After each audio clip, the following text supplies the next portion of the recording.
Bitta gapda mana bu qizlar bironta qo'shiqqa ikkita emotsiya bajarib shuna video qo'yib yuboradi. O'sha video rekka chiqib ketadi. Yoki biron yaxshiroq chiqqan videosini shunda o'ziniki qilib qo'yib yuboradi, o'sha video ham rekka chiqib ketadi.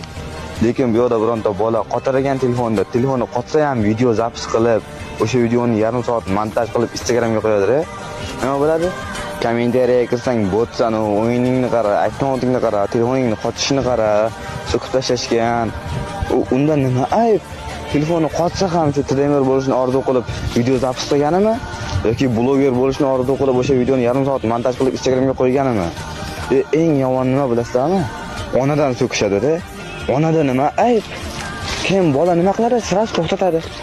Harakat qilyapti, harakatini evaziga so'kish eshityapti. Nima kerak unga bu narsa? Qilgan mehnatiga bitta like bosib, kommentga bitta reaksiya qoldirib ketish yo'q. O'zbeklarda unaqa narsa yo'q, bir-birini so'kish kerak. Qachon birlashamiz?